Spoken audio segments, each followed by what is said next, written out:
Hey, what's up? It's Brian, and this is Game Brigade. And today we're talking about the 3 games that I think you should be paying attention to coming up for July. There's a lot of games coming up for July. I'm sure you can check out Board Game Co. He normally does the whole list of games. But I want to point out 3 that I think you should be paying attention to in case you're wondering what games you should potentially back coming up in the next few weeks. Maybe these might change your mind. So let's get right to it.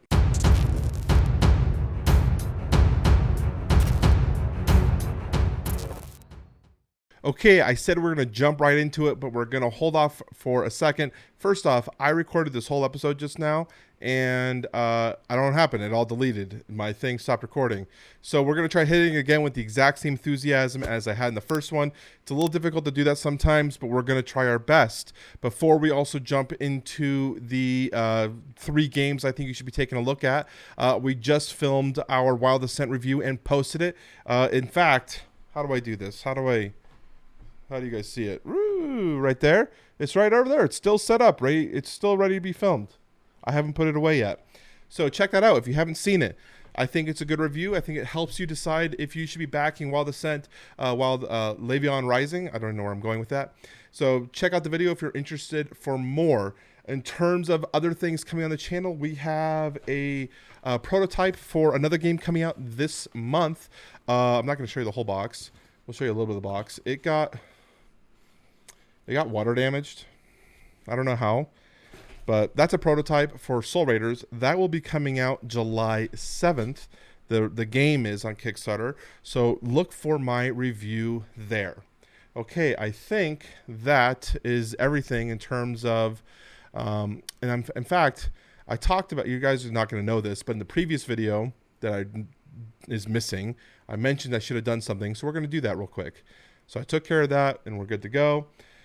We're going to now jump to the Kickstarter page. Ooh, spoilers. Let's go over here. Okay, so this is On Mars Alien Invasion. I need to get one more thing up. And this is coming out July 15th. And so originally this, and I think I remember posting this to my Instagram. They say they changed their name. I don't remember the name changed. They say it was Surviving Mars. Now it's Alien Invasion. I'm not sure what it was when I posted it to my Instagram. If you're not following my Instagram, I literally post it like every video. So follow my Instagram. Let's hang out and chat on there. But On Mars, I've also done a review for On Mars. It was a game I gave very high scores to. It was in the 8s. I think maybe an 8.2 and 8.4. Very high score for my channel. Anything in the 8s is really a really high score for my channel. And On Mars is one of my favorite Euro games that has an extremely heavy element, but really like just bleeds what's the term I want to say?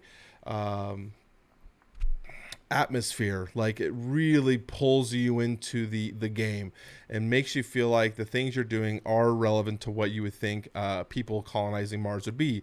And I really like the dynamic of having the space station on one side, you've got the Mars colony on the other side, and you're going to have to work in terms of playing on both sides of the board, things always interacting with each other, being cut off by your opponents because they're taking actions earlier than you are. You're trying to be as efficient as you can. Very, very good Euro game. In fact, it's a game that I sometimes look at like this and I'm like, I will never play you again. And that's mostly because my player group just doesn't enjoy these heavy games as much as I do. But my player group has also shifted a lot in the last year and a half. We've lost some people. We've gained some new people.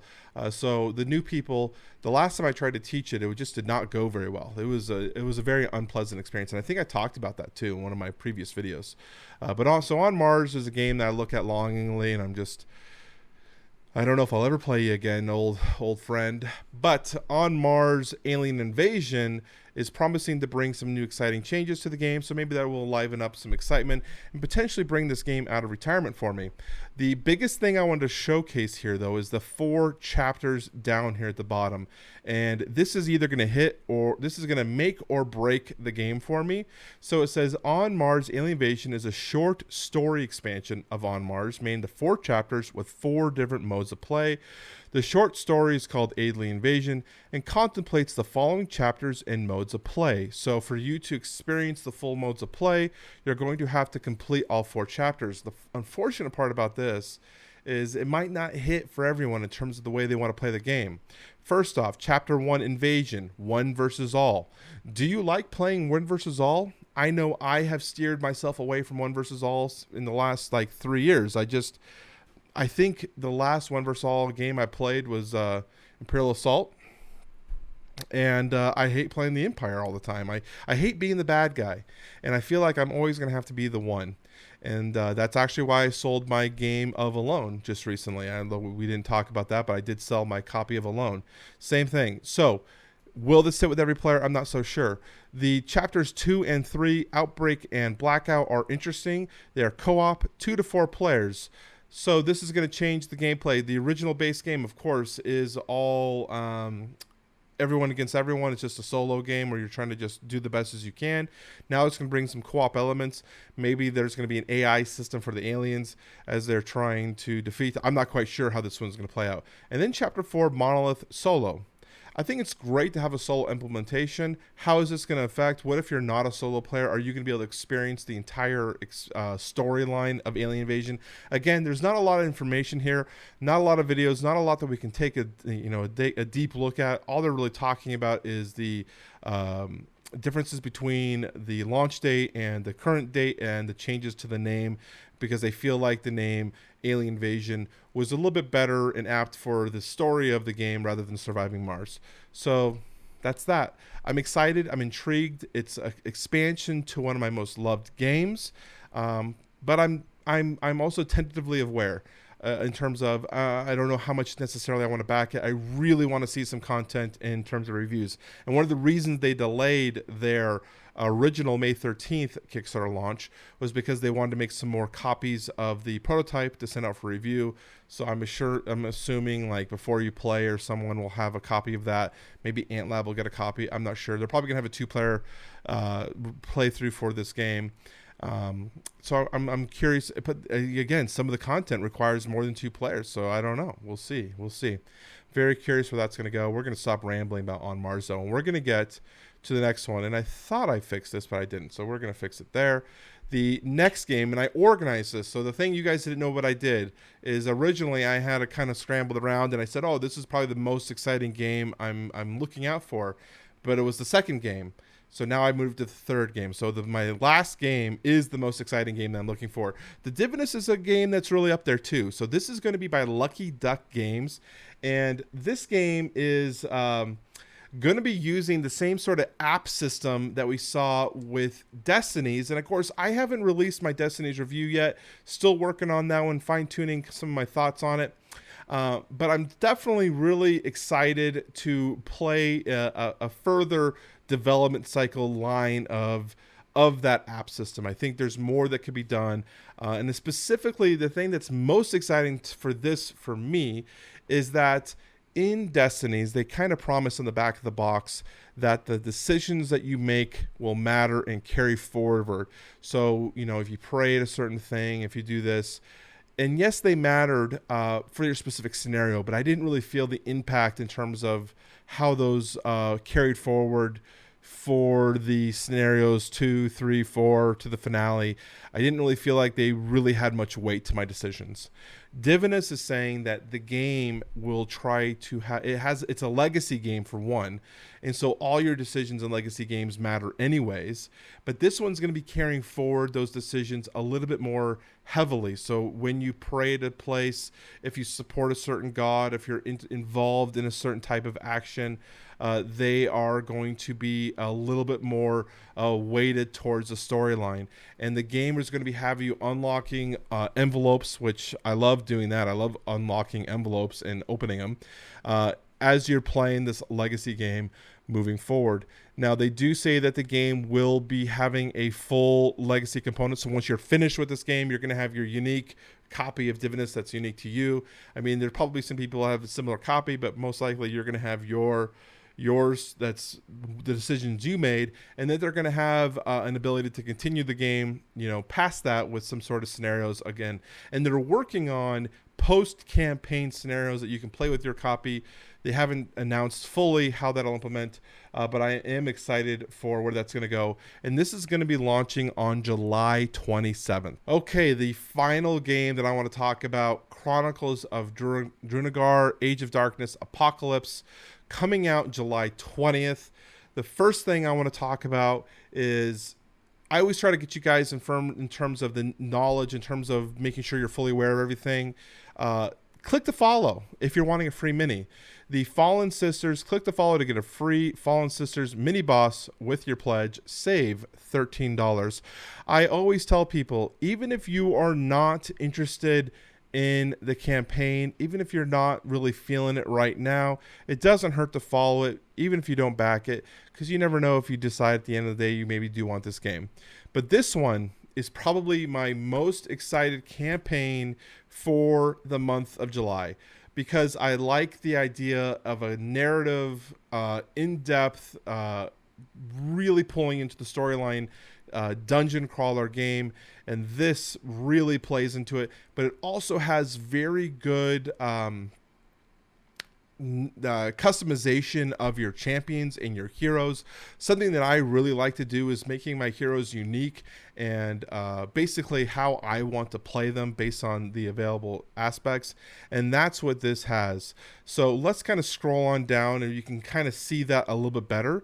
So we have our heroes here. They actually have a really good screen here where they say choose your hero, your class, your action cubes, and your dungeon role.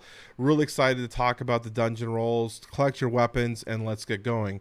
And as you begin, the game basically works by having you have these action cubes. You're going to have your health, you have your items all do stuff. And when you're taking actions, you're allowed to do 2 actions a turn. So you'll take a cube, you'll place it on an action to complete those actions. And some actions can be completed on opponent's turns. So like if it has a lightning bolt like this, right, this evasion here, but only that specific color can be used on those specific ones. So it's very the tactical use of the game in terms of the strategy comes in very heavily in utilizing your correct action cubes where they're needed, because there's other situations. Let's say you need to get more movement. You can discard an action cube to get more movement, but now you don't have that action cube for that turn.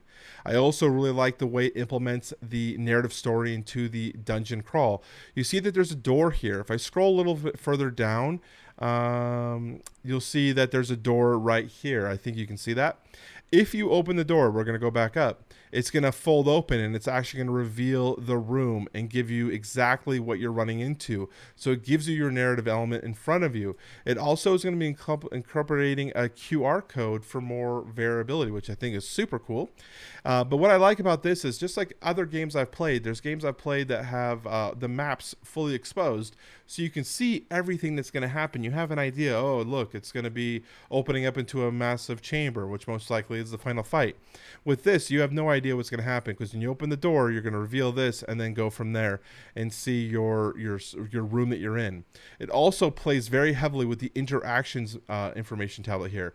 So basically, in the book, you're going to have these little books that are going to say, you open the door and in the middle of the room is a man in a green cloak chanting, and he has several men around him. And then these icons here are the interactions that you can do in the game. Now, generally, you can do only a limited amount of interactions. So you're going to have to choose which ones are going to be best suited for you. And I believe only one character can choose one interaction. So if you're only allowed, say, 2 interactions, then that means your one character is going to do an interaction, the other character is going to do an interaction. Now, I haven't played the game fully to know how that works from, say, the prototypes, but that is exciting to me, because you have to make the correct decisions. You can't just choose every single one, and it really plays into the narrative element in terms of decisions matter.